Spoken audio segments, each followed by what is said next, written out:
savez, c'est un peu comme un père qui a eu un enfant. Eh bien, il l'annonce à ses collègues de travail, et comme la joie se propage, eh bien, les collègues de travail peuvent même l'annoncer à d'autres collègues. Notre foi, elle est publique, notre foi, elle est à transmettre autour de nous.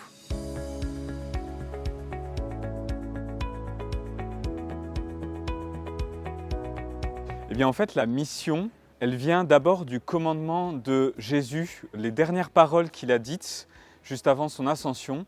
Allez de toutes les nations, faites des disciples, baptisez-les au nom du Père et du Fils et du Saint-Esprit. La mission vient d'abord de ce commandement de Jésus. Mais de manière plus profonde encore, la mission, elle est une conséquence de la charité, une conséquence de l'amour. Nous avons reçu un amour immense qui est le salut, et cette annonce du salut, nous avons à l'annoncer autour de nous. C'est vrai que cette parole de saint Paul peut paraître un peu forte. Lorsque les différents papes en parlent dans les textes du magistère, c'est à chaque fois en rapport avec la joie. Quand on entend le mot malheur, on a tendance à l'associer peut-être à maudit, mais c'est quelque chose de faux. Malheur, c'est l'opposé du bonheur. En fait, on pourrait le voir de manière inversée. Je serai heureux si j'annonce l'Évangile.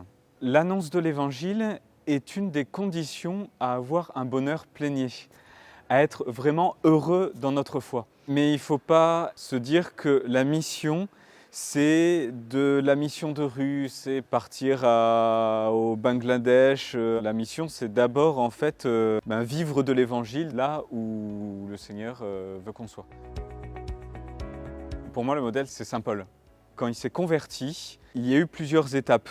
Il a eu une petite catéchèse d'Ananie, mais très vite, il a été amené à évangéliser. Donc en fait, recevoir l'Évangile amène naturellement à l'annoncer à notre tour. Vous savez, c'est un peu comme un père qui a eu un enfant. Eh bien, il l'annonce à ses collègues de travail, et comme la joie se propage, eh bien, les collègues de travail peuvent même l'annoncer à d'autres collègues. La joie, en fait, se communique très vite. Notre foi, elle est publique, notre foi, elle est à annoncer, elle est à transmettre autour de nous. La première chose à faire, c'est de prier. On ne peut pas faire les œuvres de Dieu si on ne prie pas le Dieu des œuvres. Il y a plusieurs manières après d'évangéliser. Quand on regarde saint Paul toujours, quand il arrivait dans un nouvel endroit, il était d'abord bon, bienveillant, et il racontait ses joies. Et ensuite, il a eu une annonce explicite de Jésus-Christ. Il ne faut pas imaginer qu'on arrive avec croix et bannière en disant « Jésus-Christ vous sauvera, convertissez-vous », etc. Non, ça vient petit à petit et ça vient par l'amitié. L'évangélisation se fait par l'amitié. Quand Jésus parle de l'évangélisation, il dit 3 choses. Allez de toutes les nations, faites des disciples, baptisez-les au nom du Père et du Fils et du Saint-Esprit, apprenez-leur les commandements. La première chose dans l'évangélisation, c'est faire des disciples. Donc, je suis mathématicien. S'il y a des disciples, ça veut dire qu'il y a un maître. S'il y a un maître, ça veut dire que c'est Jésus-Christ. Donc, si Jésus nous demande de faire des disciples, ça veut dire qu'on doit l'annoncer.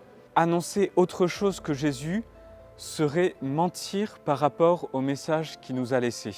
On peut parler des vertus, on peut parler de la joie, on peut parler de la beauté d'une église, mais tout doit être en lien avec Jésus. Évangéliser, c'est annoncer la bonne nouvelle. Annoncer la bonne nouvelle, c'est annoncer Jésus-Christ qui est venu nous sauver. Quand on regarde aujourd'hui en France, et moi je le vois particulièrement sur notre paroisse, on a doublé le nombre de catéchumènes. Des gens reviennent à la foi sans qu'on soit allé les chercher. Cet événement doit nous donner de l'espérance. Tous ces catéchumènes doivent nous encourager à avancer dans la mission et à annoncer la joie de l'Évangile.